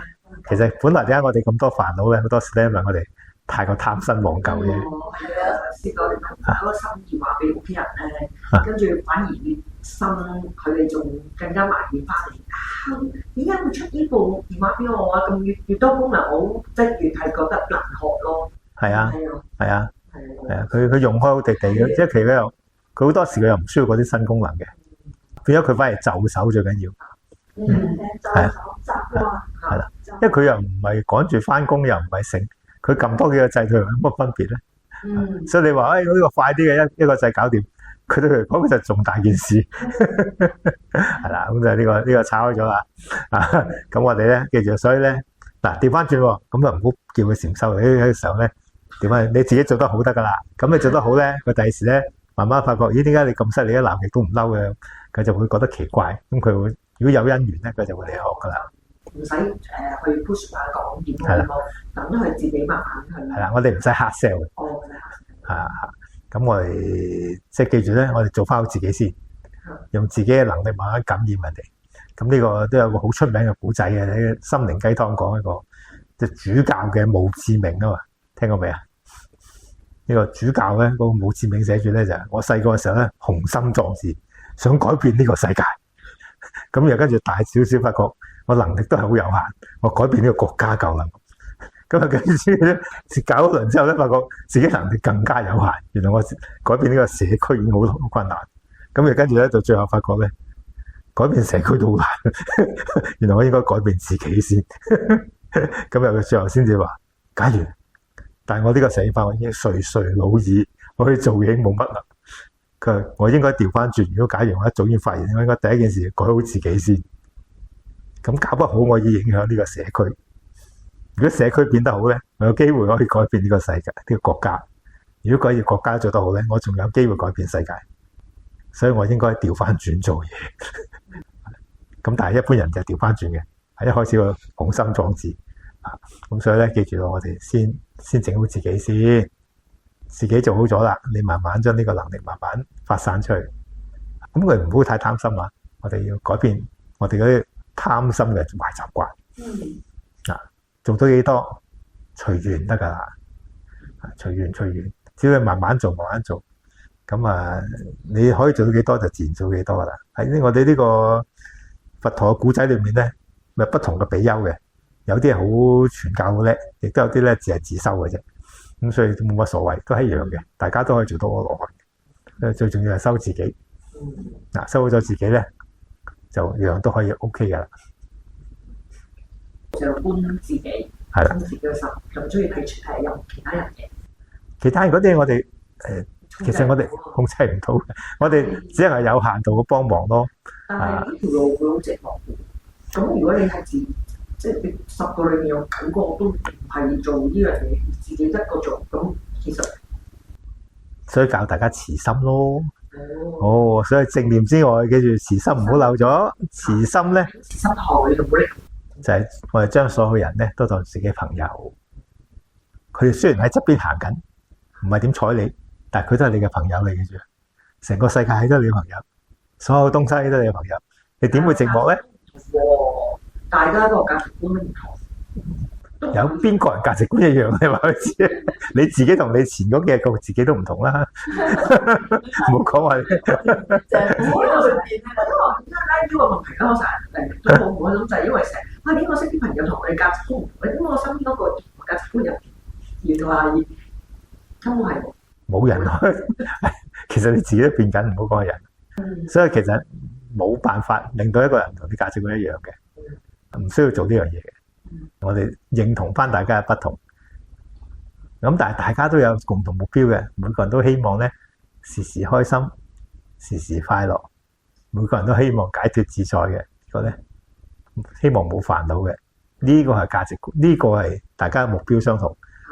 其實咧，任何時候咧，你發現咧，大家嘅目標其實都好共同嘅。其實我哋好多相同地方嘅，嗰啲所謂唔同咧，好多時啲睇法。嗰個進路不同啫，就算我哋而家佛教修行大乘小乘咁啦，好似好嚴重分別咁啦，其實都冇乜分別，大家都追求解決啫嘛。不過咧，佢哋嘅諗法就係希望幫多啲人一齊解決。咁我哋嘅諗法咧，我哋唔係諗法，我哋明白咧，就人只能夠做好自己嘅啫。你先做好咗自己先，然後你有咗呢個能力啦，你先慢慢影響人啊嘛。我哋如果自己都搞唔掂自己，咁你都未知個方法得唔得？即係正正好似你自己啲泳術都未搞掂，你想跳落去拯溺，咁咪只係一齊浸死嘅啫，係咪？所以你先要學識游水，咁你學埋拯溺技巧，然後先至幫人。咁所以游水係基本功夫嚟噶嘛，咁所以你先學識游水先。咁又有剩餘嘅能力啦，就開始去幫人。如果唔係，佢會浸沉。如果唔係，大家一齊沉嘅啫，係啦，係啊。所以千祈唔好漏咗呢步。幫人唔係問題，幫人應該添。但係千祈唔好唔顧自己去幫人。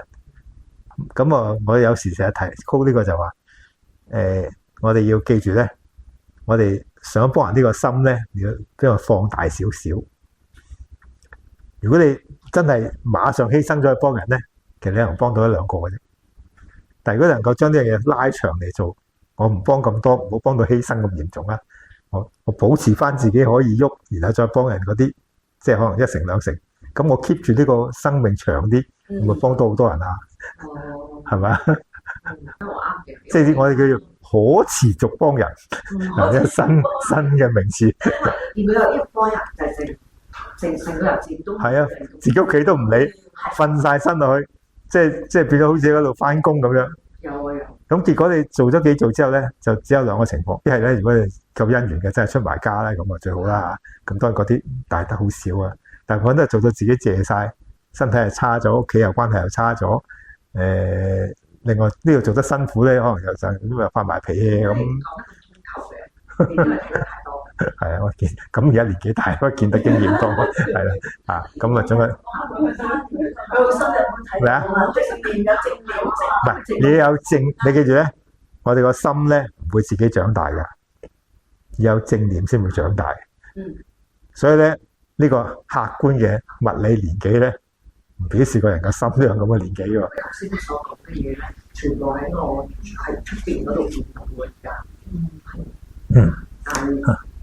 係啦，咁唔緊要啦，你當睇，因為其實世界好多人有不同嘅，所以我哋唔使太緊張嘅。呢個世界本來就係咁多樣化嘅。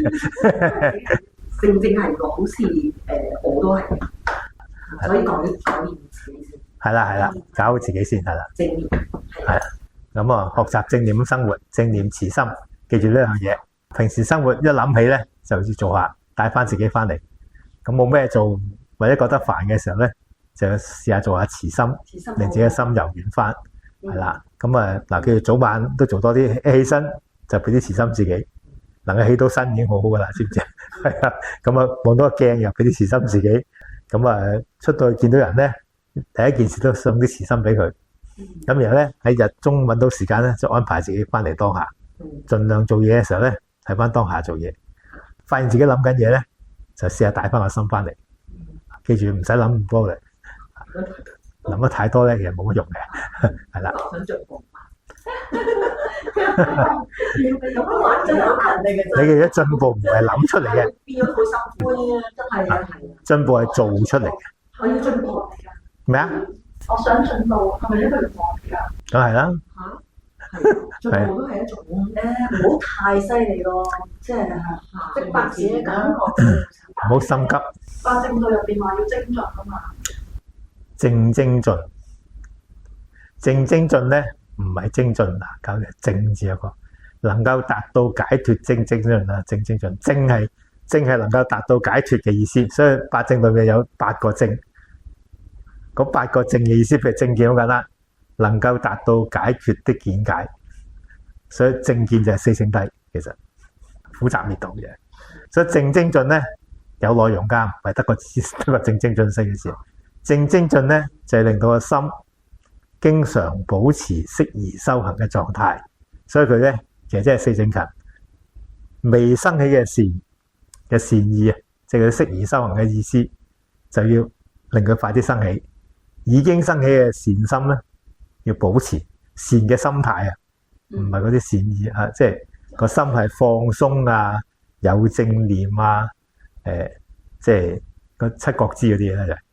咁啊，另外咧未生起嘅惡，令佢不生。惡係咩？5蓋，即係貪嗔嗰啲啦。痴就分咗3個，痴分咗3個嘅，就係叫做昏沉、掉悔同埋疑啊，即係冇信心啊。因為時間唔係好多啦，5蓋自己翻去查啦。咁啊，已經生起嘅惡咧，盡快去除啊。即係如果有5蓋咧，盡快去除5蓋。譬如你覺得好瞌眼瞓咧，咪整醒自己啦，深呼吸幾下啦，或者係如果真係自己唔夠瞓咧，咪去瞓下咯，瞓翻精神先收下。咁平時做嘢唔好做得太攰啦，搞到自己成日昏昏沉沉咁樣啊。佢諗得嘢多都係掉悔咯，咪就係唔係諗緊過去，諗緊未來噶啦。啊，咁呢個叫掉悔，係啦，嗰啲太多雜念，嗰啲又一見到咧就唔好諗咁多咯，翻嚟當下度，試下睇翻當下嘅嘢啦，留意翻聲音，或者索翻嘅氣，感受下呼吸，或者留意下腳步咁樣。等自己翻嚟，咁做呢4樣嘢咧叫正精進，明唔明啊？唔係叫你搏命咁做嘢。即係進步咧，唔係即係進步都有個方向嘅。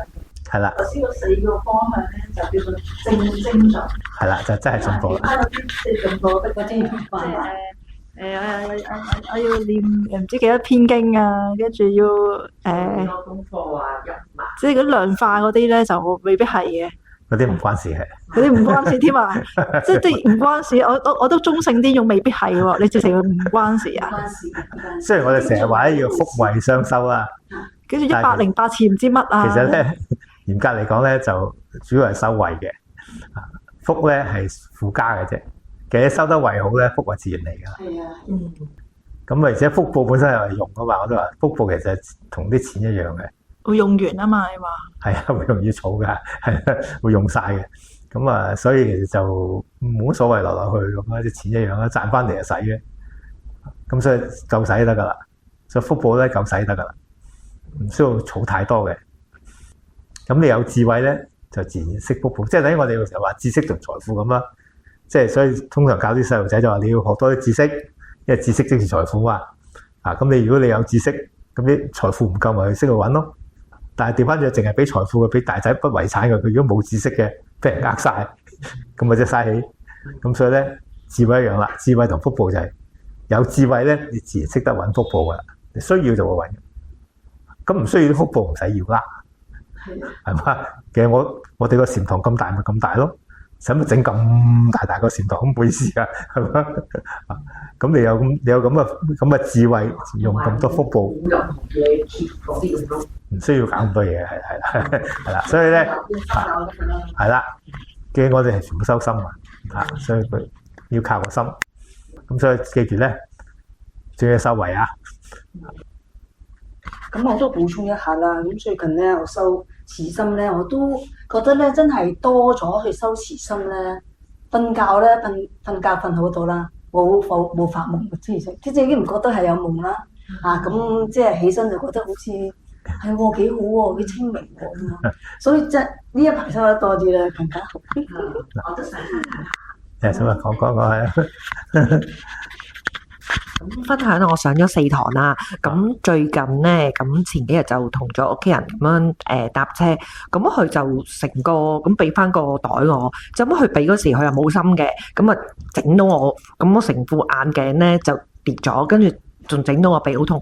咁當時以前咧我就會好嬲，不過嗰下我都嬲咗1秒，跟住就俾個慈心你啊，跟住就冇事咯。真係我覺得哎呀點解？跟住我覺得好有用啊！係啊，我以前一定都唔識講，我肯定咧，如果嗰件事我未上過堂咧，我一定會嬲半日，或者1日其實係啊，多謝你啊！識得用㗎，慈心係好緊要。係啊，好快用得到啊嘛！你個正念慢慢練咯，有慈心慢慢嘅正念都慈心做到。係啊，慈心相當㗎。會輔助到正念。係正念咪可以輔助翻慈心免啲做慈心嘅即係先。係啊，即係佢成個人都跟住行，跟住話俾個慈心你啊，跟住呢個我唔係點講，我話自己心入邊咁諗咯。係啦，其實佢冇心嘅，係啦，佢冇心嘅，佢冇有心，真比起以前我冇諗呢樣嘢㗎嘛。係啦。咁而家如果仲有心都好咧，你都諗起佢係訓練緊你，即係有時有啲人咧覺得佢有心整蠱我啊。咁其實調翻轉諗下，呢個有心整蠱你，即係佢訓練我，佢俾個訓練機會我，咁其實都好嘢嚟嘅。係你要多謝嘅，逆增上緣咩？係啊，所以你幾時都要多謝啲嘢，無論咩發生喺身上咧，其實都係一個訓練。如果佢係好嘅，咁你享受咯；如果佢係覺得唔好嘅，即係抗拒嘅要，咁你就係一個逆增上緣，係幫你手訓練你嘅功夫。你唔試下又點知得啊？咁啊係嘛？學以致用，學以致用，係即係你又諗翻你嗰個校長，因為嗰個校長我都有睇嗰個新聞，如果佢又係一樣咯。係啊，佢早啲收慈心咧，咁就冇問題啦。其實有時啲嘢咧，即係我哋好怪嘅，咁佢就話嗰個地方咧就人人都係嗰個落車㗎啦。其實咁啊，唔知點解突然間佢咧就俾人阻住話唔俾，咁佢可能覺得佢俾人針對咯，咁所以就變咗爆得咁緊要咯。咁啊，即係如果佢唔係成日都喺嗰度落，即係可能要去好多次，又或者個個都咁講嗰啲，有啲導遊都咁講話，嗰度其實個個都有落㗎啦。但係呢啲冇得講啊嘛，有時咁啱阿 Sir 睇住咧，你又唔知人有咩困難㗎嘛？你知係咪？好似出邊嗰啲擺檔咁，你冇人差嘅時候，你點擺得㗎啦？咁但係今日啱使太平地啊嘛，咁你唔好話琴日得，今日就一定得咁啊！唔好咁個例係唔得㗎嘛嗰度。咁所以人哋做係正常嘅，應該嘅。所以如果有慈心咧，接受一下，褪前少少有幾難啫，係嘛？而咧嘅人都要去收呢個慈心，要嚴格嚟講咧，我哋教育體制咧係有啲問題嘅。我哋嘅一般教育知識就好少教德行，即係成日話德智體群美啊，但係大家都個德唔知飛去邊啦，個個都教智嘅啫嘛，知識仲唔係智慧添喎，智慧就好嘢，知識就揾食嘅啫嘛，個個都掛係爭取成績啊，嗰啲升嗰啲，全部係知識嚟嗰啲，係啊揾錢嘅啫嘛，德啊擺喺最頭俾人掟咗出去，有幾多學校教德係咩咧？所以變咗越高學歷嗰啲咧，反而調翻轉德行可能越大鑊，所以世界有啲倒轉嘢嘅。咁但係唔緊要啦，呢啲都係因緣和合嘅東西，咁我哋隨緣得噶啦。咁我哋自己修好先，如果修得好咧，希望慢慢影響其他人，慢慢個世界變得更加和平，更加大家可以明白呢個生活得開心咧，其實先係最重要嘅。記住總結下，物質其實唔會帶你開心嘅。你留意啊，任何東西都唔知點解剎那嘅。然後其實我哋好奇怪㗎，我哋對每樣嘢嘅睇法咧，都係每個人都唔同，同埋每個時候都唔同嘅。所以有啲時候，譬如睇啲畫就知啦。以前啲畫難畫嘅時候咧，就中意工筆畫，畫到好靚啊嘛，逐條眼眉都畫埋出嚟咯，嗰啲先叫靚嘢啊。後尾有相機啦嘛，畫到咁清楚做乜鬼啫？係嘛，要好不加索咁亂咁每料先喎。越係唔知你畫乜，嗰啲越值錢啊。係嘛？嗰啲叫靚。喂，個世界不停咁變，係嘛？咁所以其實咧冇固定嘅嘢，冇話邊樣嘢叫做好，邊樣嘢唔好。其實呢啲全部都係我嘅心搞出嚟，喺慾望搞出嚟嘅東西，所以我哋放鬆啲，咁啊，只係當下好好地生活，享受翻當下嘅東西，其實就係真正嘅生活。咁啊，所以幾時都要有正念翻嚟。咁啊，當然仲要順便賣下廣告啊，叫做有時間多啲嚟共修下。即係下個禮拜二啊！係啊，下禮拜二有噶啦，每個禮拜二都有嘅，唔放假嘅。都係呢個時間。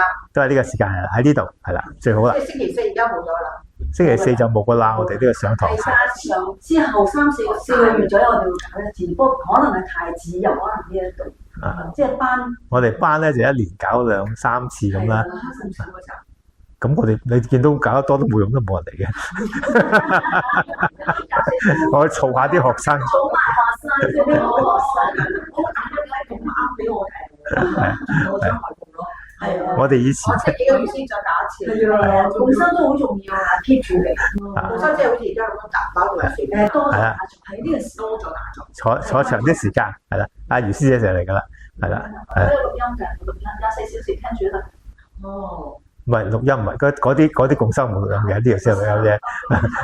共修冇錄音嘅，共修基本上坐嘅時間長啲，咁啊然後完咗之後都係有啲分享傾偈，有啲問題去問。即係共修同埋我想問，如果譬如我同屋企人嘅，佢就未即係學過上過堂嘅，但我佢譬如食完嘅，咁我想一齊共修得唔得㗎？得啦。你要等佢咁氣氛啊，喺共修之佢咯。係啦，我哋我先至可以共修。唔使，我哋呢度冇呢個要求。即係好似我哋而家咁都得嘅，唔使。總之唔好上到嚟，或者行事。唔好上嚟搗亂得㗎，唔好上嚟搗亂得㗎啦。上到嚟即係肯靜靜地坐得㗎啦。所以有時咧，嗰啲太細個嗰啲，譬如帶咗個小朋友嚟咁咧，就除非佢係好定嗰啲啦，如果唔係咧就唔好帶上嚟，因為佢可能佢坐唔到咁耐咧，騷擾人哋。佢如果唔騷擾人嗰啲冇問題㗎啦。咁啊唔使一定學過嘅，咁肯坐就得㗎啦。咁啊，如果佢就算佢就坐一半覺得悶，走咗去都冇所謂嘅。我哋好自由嘅，可以遲到早退嚟又得，唔嚟又得。都係呢個時間7點至9點。係啦。咁所以大家中意打坐咧，就堂就冇得上字㗎啦。咁啊過嚟共修啦。咁亦都留意翻我哋啲 Facebook 啊，或者嗰啲 WhatsApp 嗰啲，如果你中意可以叫我加翻去共修小組嗰度咧。咁你咪到時有咩堂要上嗰啲，可以到時見到啦。咁所以好鬆動。即係你先話未學過都可以帶朋友過嚟。得，歡迎。感染下。佢未學過，如果有啲人可以學得好快咧。佢想練習，佢想聽兩句，咪早啲上嚟揾我咯。我哋7點3都喺度嘅。實習咧，其實仲緊要過學理論嘅。咁共修係重要。係啦，所以其實根本就上嚟坐多幾次就自己都摸到啲方向㗎啦。咁啊，將你自己將個心好靜啊，去修心嘅。係啦，好啦，時間差唔多啦，咁啊歡迎大家即係多啲嚟，咁啊做翻少少簡單慈心落堂啦。係好高興大家咧明白慈心嘅好處，亦都知道修心嘅重要性。我哋感受返呢個一齊喺度練習，一齊學習點樣開心輕鬆生活嘅方法嘅一個開心嘅氣氛。我哋感受呢種開心之後呢，亦都希望將呢個開心送俾其他人。呢個想人變得開心嘅心願呢，就係我哋嘅慈心。我哋可以將慈心先送俾自己，再送到俾自己身邊嘅人，送俾全人類，甚至所有嘅有情眾生。我哋用慈心，祝願大家都可以時時身心健康快樂，遠離敵意，遠離危險。最終我哋同大家都會繼續喺修行路上前進，達到最終嘅自在解脫。